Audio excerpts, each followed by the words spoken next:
School സമയമാറ്റത്തിൽ എതിർപ്പറിയിച്ച് സമസ്ത. സമയം പരിഷ്കരിച്ചത് മതപഠനം നടത്തുന്ന കുട്ടികളെ ബാധിക്കുമെന്ന് ജിഫ്രി മുത്തുക്കോയ തങ്ങൾ പറഞ്ഞു.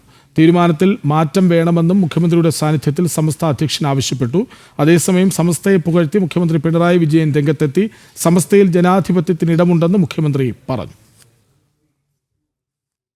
വിവരങ്ങളുമായി പ്രജിത് മോഹൻ ഒപ്പം ചേരും. പ്രജിത്ത്, ഇതിപ്പോൾ സ്കൂൾ സമയമാറ്റ പരിഷ്കരണം, പ്രവർത്തന സമയ പരിഷ്കരണമൊക്കെ മാറും എന്നാണോ? കാരണം അവധിയുടെ കാര്യത്തിലൊക്കെ നമ്മളത് കണ്ടതാണ്. ആര് പറഞ്ഞാലാണ് മുഖ്യമന്ത്രി വഴങ്ങുകയെന്ന്? കൃഷ്ണരാജ്, ഇന്ന് സമസ്തയുടെ ചരിത്രം വിശദീകരിക്കുന്ന ഒരു പുസ്തകം അത് തിരുവനന്തപുരത്ത് വെച്ച് പ്രകാശനം ചെയ്യുന്ന ചടങ്ങിൽ മുഖ്യമന്ത്രി, പ്രതിപക്ഷ നേതാവ് എന്നിവർക്കൊപ്പം സമസ്തയുടെ ഏറ്റവും സംസ്ഥാന അധ്യക്ഷനായിട്ടുള്ള ജിഫ്രി മുത്തുക്കോയ തങ്ങൾ പങ്കെടുക്കുന്ന സാഹചര്യമുണ്ടായി. ഈ ചടങ്ങിൽ വെച്ചാണ് ജിഫ്രി മുത്തുക്കോയ തങ്ങൾ ഈ സ്കൂൾ സമയം അതിന് അധികരിക്കുന്നതുമായി ബന്ധപ്പെട്ട നീട്ടുന്നതുമായി ബന്ധപ്പെട്ടിട്ടുള്ള ഒരു കാര്യത്തിൽ ഒരു പ്രത്യേക നിലപാടെടുത്ത് പറഞ്ഞത്. അദ്ദേഹം പറഞ്ഞത്, ഈ സ്കൂൾ സമയം അരമണിക്കൂർ കൂട്ടുന്നത് കൊണ്ട് മതപഠനത്തിന് പോകുന്ന വിദ്യാർത്ഥികൾ വലിയ ബുദ്ധിമുട്ടിലാകാനുള്ള സാഹചര്യമുണ്ട്. അതുകൊണ്ട് തന്നെ ഈ വിഷയം ഒന്ന് സർക്കാർ പരിഗണിക്കുകയും ആ തീരുമാനത്തിൽ നിന്നൊന്ന് പിന്നോട്ട് പോകാനുള്ള നടപടികൾ സ്വീകരിക്കണം എന്ന രീതിയിലുള്ള ഒരു ആവശ്യമാണ് മുന്നോട്ട് വെച്ചത്. ഇത് സംബന്ധിച്ച ഒരു നിവേദനം സമസ്ത മുഖ്യമന്ത്രിക്ക് കൈമാറിയിട്ടുണ്ട് എന്നുള്ളതും ആ വേദിയിൽ വെച്ച് സമസ്ത അധ്യക്ഷൻ ജിഫ്രി മുത്തുക്കോയ തങ്ങൾ പറഞ്ഞിട്ടുള്ള സാഹചര്യമുണ്ട്.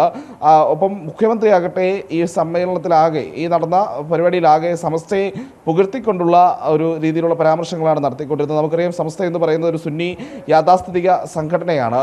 ആ സംഘടന സ്വീകരിച്ചിട്ടുള്ള പല നിലപാടുകളും പല ഘട്ടത്തിലും ചോദ്യം ചെയ്യപ്പെട്ടിട്ടുള്ളതാണ്. പ്രത്യേകിച്ച് സ്ത്രീകളുമായി ബന്ധപ്പെട്ടുള്ള, സ്ത്രീകൾക്ക് വേദിയിൽ ഇടം നൽകുന്നതുമായി ബന്ധപ്പെട്ടുള്ള വിഷയങ്ങളിലൊക്കെ വലിയ രീതിയിലുള്ള പിന്തിരിപ്പൻ നിലപാടുകൾ സമസ്തയുടേതായ രംഗത്ത് വന്നിട്ടുമുണ്ട്. അപ്പോൾ അത്തരത്തിലൊരു മതയാഥാസ്ഥിതിക സംഘടനയാണ് സമസ്ത എന്നിരിക്കെ ഇന്ന് ആ വേദിയിൽ മുഴുവൻ സമസ്തയെ വലിയ രീതിയിൽ പുകഴ്ത്തുന്നതും സമസ്ത കേരളത്തിൻ്റെ സാമൂഹ്യ രാഷ്ട്രീയ രംഗത്ത് വലിയ ഇടപെടലുകൾ നടത്തിയ, വലിയ മനോഹരമായ മാറ്റങ്ങൾ കൊണ്ടുവന്ന, അനാചാരങ്ങൾക്കും അന്ധവിശ്വാസങ്ങൾക്കുമെതിരെയൊക്കെ പോരാടിയ സംഘടന എന്ന നിലയിലൊക്കെയാണ് മുഖ്യമന്ത്രി ഇന്ന് പുകഴ്ത്തുന്നത് കണ്ടത്.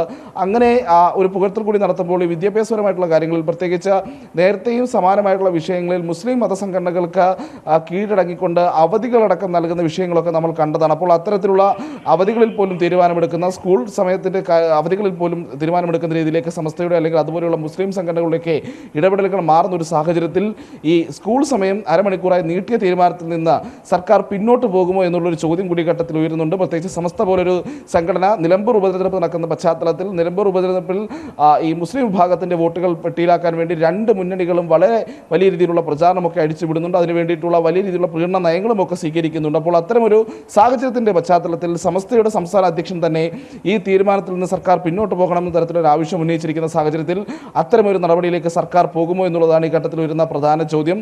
മുൻ അനുഭവങ്ങൾ വെച്ചാണെങ്കിൽ ഒരുപക്ഷേ സർക്കാർ സംസ്ഥയ്ക്ക് വഴങ്ങാനുള്ള സാധ്യത നിലനിൽക്കുന്നു എന്ന് കൂടി നമുക്ക് പറയാനും കഴിയും. കൃഷ്ണരാജ്.